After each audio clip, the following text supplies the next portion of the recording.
நம்ம என்ன செய்யலாம், ஒரு 40,000 50,000 அதுக்கு மேலே போகாது. சரிங்களா? அப்போ மிச்ச ஹதீஸ்லாம் எங்கே போச்சு? இதே கேள்வி உங்களுக்கு இமாம் புகாரி அவர்களை பற்றிய பதிவிலும் வரும். 6 லட்சம் ஹதீஸை இமாம் அவர்கள் மரணம் செய்திருந்தார்கள்.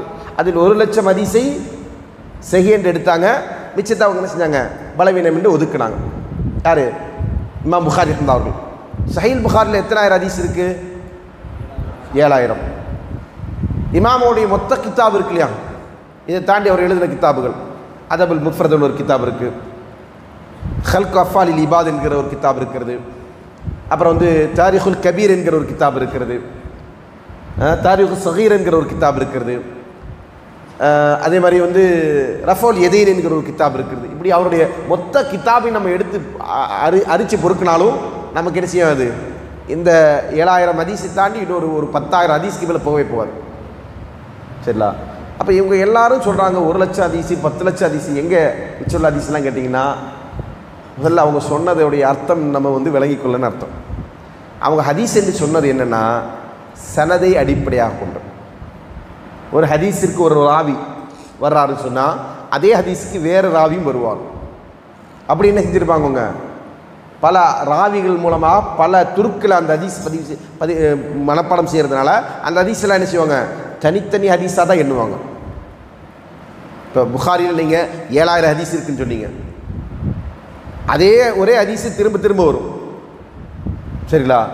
திரும்ப திரும்ப இமாம் அவர்கள் கொண்டு வரும்போது 2 காரணத்திற்காக கொண்டு வருவார். ஒன்று, ஒரு ஹதீஸை ஒரு ராவியின் மூலமாக அறிவிச்சிட்டு அதே ஹதீஸை வேறொரு ராவி மூலமாக அறிவிச்சிருந்தான்னா 2 ஹதீஸை கொண்டு வருவார். ஒரு காரணம். இல்லையா, இரண்டாவது ஒரு காரணம் என்ன அப்படி சொன்னால், தலைப்பு. ஒரு ஹதீஸ் இந்த தலைப்புக்கும் பொருந்தும் வேறு தலைப்புக்கும் பொருந்தும் என்பதனால 2 இடத்துல கொண்டு வருவார். சரிங்களா?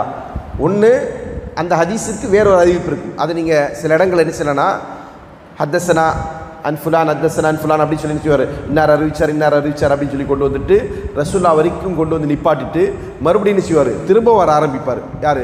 இன்னார் அறிவிச்சார் சாபி சொன்னார், ரசூல் சொன்னாங்க. என்ன காரணம் அப்படின்னு சொன்னால், 2 சனதை கொண்டு வராங்க. சரிங்களா? அந்த இடங்கள் எல்லாம் அரபியில் நீங்கள் பார்த்தீங்கன்னா ஹா என்கிற எழுத்து போடப்பட்டிருக்கும். ஹா இருக்கு இல்லைங்களா, ஒரே ஒரு சனதில் தஹ்வீலு சனது என்று அதற்கு பேர். அந்த ஹாவுக்கு என்ன அர்த்தம் சொன்னால், தஹ்வீலு சனது, சனது மாறுது, சனது இங்கிறது மாறுது, ரூட்டு மாறுது. சரிங்களா? அப்போ 2 ரூட்டில் என்ன செய்கிறார், ஒரு ஹதீஸை பதிவு செய்கிறாருன்னா அதற்கு தான் என்ன செய்வாங்க, இந்த தஹ்வீலு சனதோடு கொண்டு வருவாங்க. இப்போ அவங்க மனப்பாடம் செய்த நபர்கள் தான் என்னது, அந்த எண்ணிக்கை 10 லட்சம் என்பதெல்லாம் 6 லட்சம் என்பதெல்லாம். அது ஹதீஸ் என்பது என்னது, ஹதீஸ் என்பது ஏற்கனவே இருக்கிறதா. இப்போ இந்த அடிப்படையில் தான் சில பேர் என்ன செய்வாங்க, நமக்கு நிறைய ஹதீஸ் கிடைக்காமல் போச்சுன்ற கருத்தை சொல்லுவாங்க. கிடைக்காமலாம் போகலை ஹதீஸ்லாம். ஹதீஸ் எல்லாமே பாதுகாக்கப்பட்டிருக்கு, பதியப்பட்டிருக்கு. சரிங்களா? ஹதீஸ் கிடைக்காமல் போனது என்பது ஹதீஸ்களை பற்றிய அறியாமையினால் எடுத்து வைக்கக்கூடிய வாதங்கள் தானே தவிர, அது இந்த சனதுடைய விஷயத்தையும் மத்தனுடைய விஷயத்தையும் போட்டு குழப்பி கொண்டதால். மத்தன் என்று சொன்னால் ஹதீஸோட டெக்ஸ்ட், ரசூலுல்லாஹி சொன்ன வாசகம் தான் மத்தன். சனதுனா அந்த அறிவிப்பாளர் தொடர் வரிசை. சரிங்களா? அறிவிப்பாளர் தொடர் வரிசையை பொறுத்தவரையில் அது அன்லிமிட்டெடு. அது அன்லிமிட்டெடு, அதை நம்ம வரையறுக்கவே முடியாது.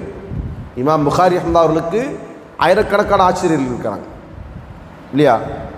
700 சஹாபாக்கள்கிட்ட மட்டுமே இமாம் அஹ்மது பின் ஹம்பல் அவர்கள் செஞ்சுருக்காங்க, ஹதீஸை பதிவு செஞ்சுருக்கிறாங்க.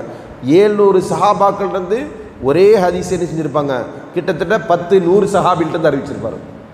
இப்போ 700 சஹாபாக்கள், 700 அறிவிப்பு, ஆனால் ஹதீஸ் என்ன தான், ஒரே ஹதீஸாக தான் இருக்கும்.